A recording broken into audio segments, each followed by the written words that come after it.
Hi guys, Miss Lacasse here. I'm continuing reading The Trail with permission from Scholastic.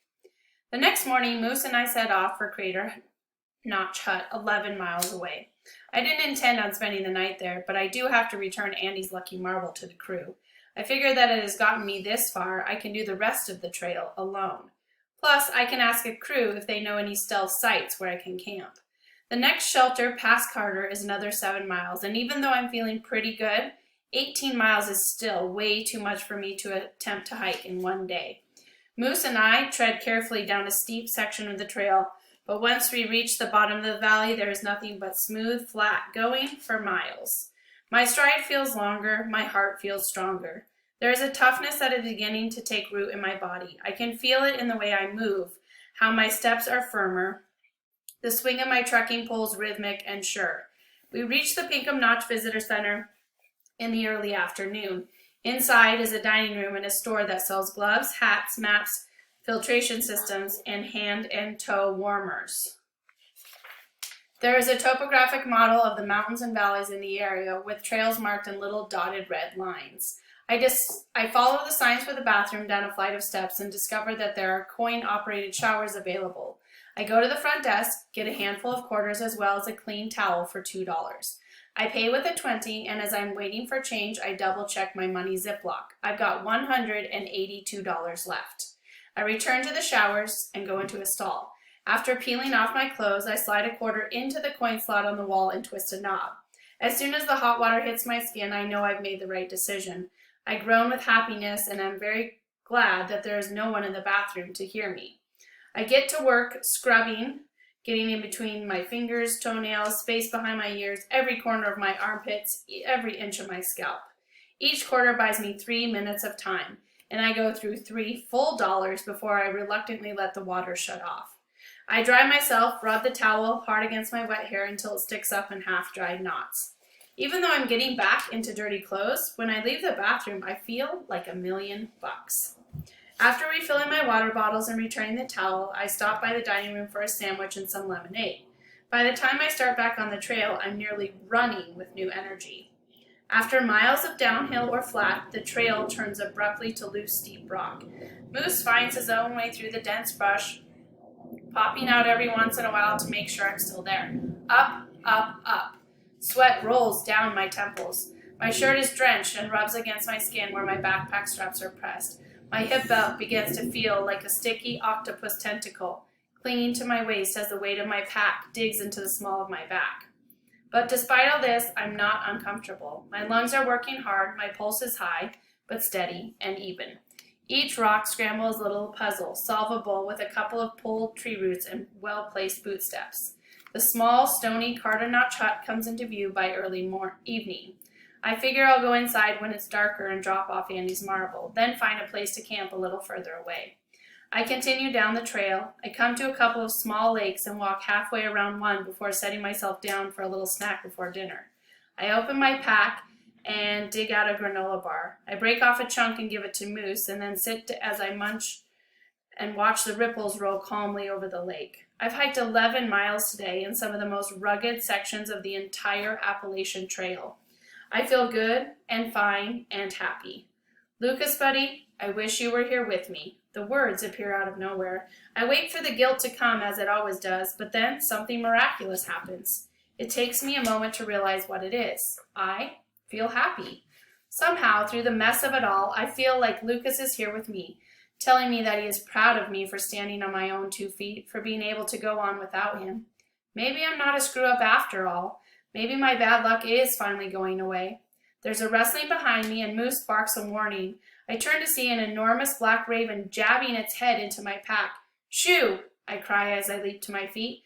The raven jerks back, and my heart drops. In its beak is Andy's lucky marble. "No!" I shout. I lunge toward the thief, but it's too late. The raven takes off into the thick woods beyond the lake, with Moose right behind him. I race after them, straight into the thicket of dense, bramble branches studded with thorns. By the time I pull myself free, my arms are covered in scratches, and both Moose and the bird thief have disappeared. When Moose finally circles back to me, he looks disappointed. There is no raven in his mouth. There is no marble either. I don't know what to do. I sink to my knees and close my eyes. I totally jinxed myself. It was foolish for me to believe that bad luck wouldn't follow me wherever I went. I stay kneeling until Moose starts nudging me with his nose. I can't stay here. I get up and return to the lake. It's getting dinner time, but I'm not hungry. I don't want to go inside the hut and face the crew. I could pretend that I was never given the marble. It's cowardly and wrong, but I could do it. Go on my way, stay on the trail, keep my promise to Lucas. I never asked to be in charge of something that important anyway. I take a deep breath. I accept that I'm a coward. I'd rather run around in the dark instead of face the crew at Carter and tell them that I've lost Andy's great-grandfather's marble, the one that kept him alive during World War II. Moose whines uncertainly as I sling my pack on my back. Let's go, Moose, I say shortly. By the time we get to the next shelter, it will be night. I will have broken my promise to not get caught in the dark, but I tell myself that I don't care. All the energy from earlier in the day seems to have left my body. My boots feel leaden, as if I gain a pound with every step. I am slowing down, and in my mind I know that I can't do this. I get a mile out before my feet come to a complete stop. I think about what I told Sean when he asked me why I was on the trail. So, this is what it feels like to grow up, I whisper in the thickening dark. I take out my headlamp and turn around. I head back to the hut to accept the consequences. As I near Carter, something glits at the edge of the trail. I hurry closer. When I look down, Andy's lucky marble is at my feet. In Carter Notch Hut, I give the cook Andy's lucky marble. I feel a twinge of nervousness as the marble drops from my hand into the cook's open palm. From now on, I'm going to have to create all my good luck myself. The cook invites me to spend the night in one of the bunkhouses, but I tell him that I'm fine. He directs me to a stealth site half a mile further down the trail where I set up camp. That night, I let Moose into the tent. I keep my arm around him until he falls asleep. The next morning, I pack up early and head out. It's another 275 miles to the top of Katahdin. I have been on the trail for 11 days. I have 40 days left before school starts, before I told Gran I would be back. Plenty of time to make it. Getting on late afternoon, I meet a southbound through hiker named Washboard. He's got a gnarly head of dreadlocks piled on his head, and his shirt is nowhere to be seen. His stomach ripples every time he moves. It's easy to see how he got his name. Washboard looks me over. You got some rough stuff ahead of you, little man. You ever hear of the Killer Mile? The Killer Mile, I scoff. I'm about to tell Washboard that I've already gone 100 miles over the wind and hail of Washington. I can handle myself, thank you very much. But then I catch a closer look at Washboard's bare skin. It is covered in scrapes and scratches. It looks like a panther tore up his right side. I shiver. Washboard looks like a hardcore hiker. It must have taken some nasty trail for him to get so beat up. They call it the hardest mile on the whole AT. Took me an hour and a half to get through it. Washboard shakes his head. Man, I'm glad I'm done with that piece. How far up ahead, I ask. I'd say about 30 miles. When you see a peeling birch tree with two banged-in trail signs, one that says something about goose and another that's got speck on it, that's when you know that the trail is about to get real hairy. Washboard points to the scratches on his belly. I got those scrambling over boulders. He turns and shows me a long line of scrapes down the right side of his back, and I got those scrambling under boulders. And these, he says, turning back and pointing downward, are from tripping all over the roots on the ground. It looks like a few baseball bats went swinging at his knees. They are covered in dark, angry purple bruises. I thank Washboard for the warning and continue on my way. The weather is hot and fine, and my legs carry me over 13 miles and 7 peaks before I make camp at the Rattle River shelter for the night. As the sun sinks, I boil some pasta and fork the noodles down as I spread open a trail map of northern New Hampshire and Maine. If I keep going at this pace, we'll be in Maine in a day or two and at the top of Katahdin in 3 weeks. You and me, we're going to make it, I tell Moose. Moose woofs. That night, my aloneness feels different from the first few days when I was on the trail. I have a dog protecting me. I am no longer a starving, clueless kid. Hey, Lucas, I whisper into the quiet of the tent and the stars above my head. I can feel him smiling down on me. I'm doing it, buddy. I fall asleep to the sound of crickets chirping and the rustle of winds through the trees. The next morning, I wake up to quiet. I make a bowl of oatmeal, swirl a couple of spoonfuls of peanut butter into it. Moose wags his tail expectantly, and I plop out some of the oatmeal for him. Moose laps up the oatmeal and is still looking at me with hungry eyes, so I dig into my pack and feed him the last of the dog biscuits I had gotten at Lonesome Lake. He wolfs them down, finishing off the last crumb. Once Moose is fed, it is time to go. After cleaning up my cookware in the nearby river, I refill my water bottles, wipe them dry on my shirt, poke my sleeping bag into its stuff sack, deflate my sleeping pad, push them into my pack. I take down my tent and lash it to the pack. I call to Moose, and we're off. In less than an hour and a half, we reach a road. I pull out my map. It's Route 2. About 2 miles west is the town of Gorham. I know from the lightness of my pack that I need to resupply. Moose and I walk along the real road into Gorham. I tell him to stay outside as I enter a Cumberland Farms gas station. Inside, I grab energy bars, pasta, boxes of rice and beans, as well as a 3-pound bag of M&Ms. I find the pet aisle, stock up on a 10-pound bag of Purina for Moose. I get new trails for Maine. The map Andy has given me only covers New Hampshire. At the register, I enroll 3 20s. As the cashier hands me my change of 67 cents, I study a plastic March of Dimes donation box on the counter. With so much food weight, I'm trying to figure out if the coin weight is worth it. I realize that I'm thinking about weight this way. The small curl of pride curses through me.